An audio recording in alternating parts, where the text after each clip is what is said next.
Hello and welcome to all of you. आज का हमारा टॉपिक है माइंड मैपिंग। मैंने ऑफलाइन में तो मैक्सिमम पोर्शन ख़त्म ही कर दिया है स्टूडेंट्स, आप जानते हो। और अभी हमारे पास ज़्यादा वक्त भी तो नहीं है। जनवरी स्टार्ट होने वाला है और फेब में आपके एग्ज़ाम है। तो फिर भी मैं इनफॉर्मल वे में आपको जितना इजी मेरे से एक्सप्लेन हो सकता है मैं करके आपको दूँगी, ठीक है। तो यहाँ आज हमारा क्वेश्चन मैंने एग्जाम्पल के तौर पे लिया है, complete the given blank spaces और balloons with your ideas in the figure that describe your basic preparation for the HSC board examination. यहाँ क्वेश्चन का हाईलाइट क्या है, basic preparation for the HSC board examination. क्योंकि आप board exam देने जा रहे हो तो ऑब्वियसली आपने अपना अपना पर्सनल टाइम टेबल बनाया ही होगा और अपनी रिस्पॉन्सिबिलिटी ली होगी।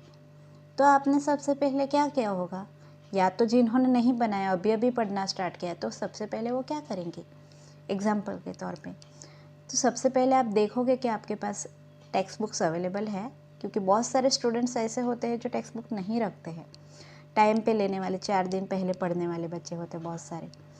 तो सबसे पहले पहले तो आप देख लोगे टेक्स्ट बुक है कि नहीं है। उसके बाद आप टेक्स्ट बुक है तो through reading of all text books आप पहले टेक्स्ट बुक को गो थ्रू करोगे।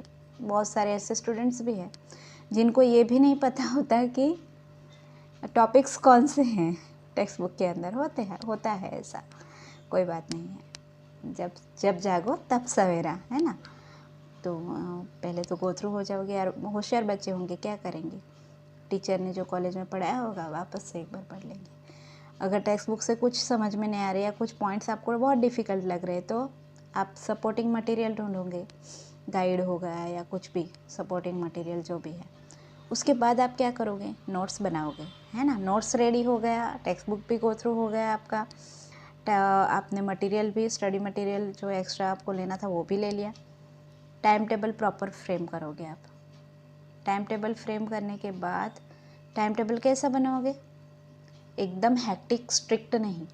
मैंने आप लोग को ऑफलाइन में समझाया था ना कि कैसा बनाना है टाइम टेबल। और जो बच्चे ऑफलाइन नहीं पढ़े मेरे नए स्टूडेंट्स हैं यहाँ पे इस चैनल पे, तो उनके लिए थोड़ा सा ग्लिम्स में थोड़ा सा बता देती हूँ कि टाइम टेबल ऐसा बनाओ जिसमें 40 मिनट मैक्सिमम आप 40 मिनट पढ़ रहे हो तो उसके बाद 15 मिनट का गैप,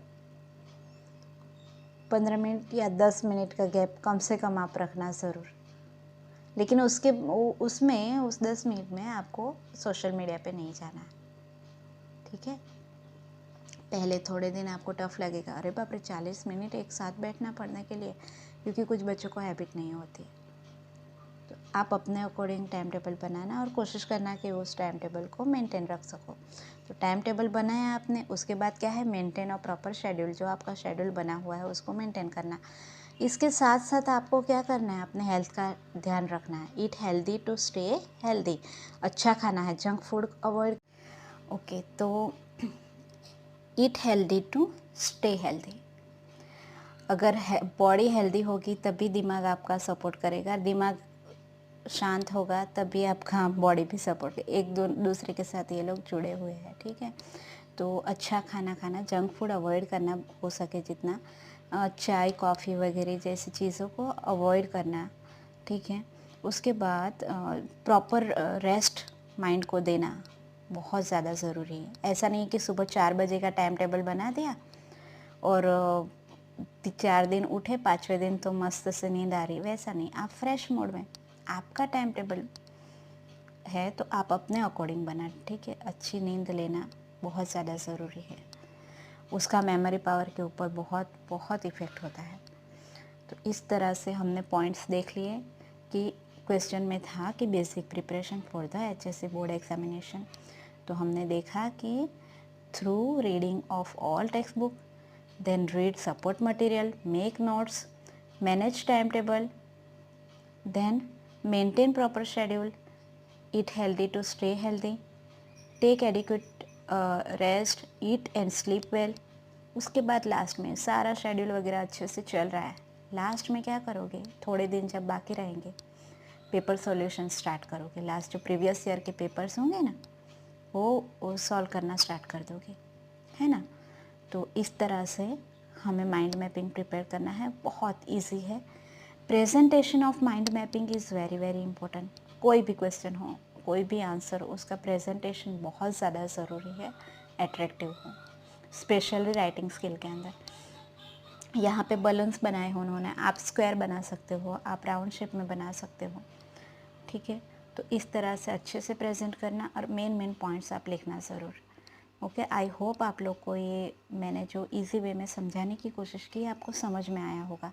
ये एक एग्जांपल के तौर पे क्वेश्चन लिया था। अब आपको क्या करने हैं, दूसरे गूगल से क्वेश्चन निकाल के खुद से ट्राई करने हैं।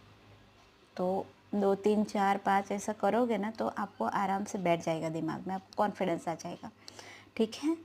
Thank you for watching, love you all.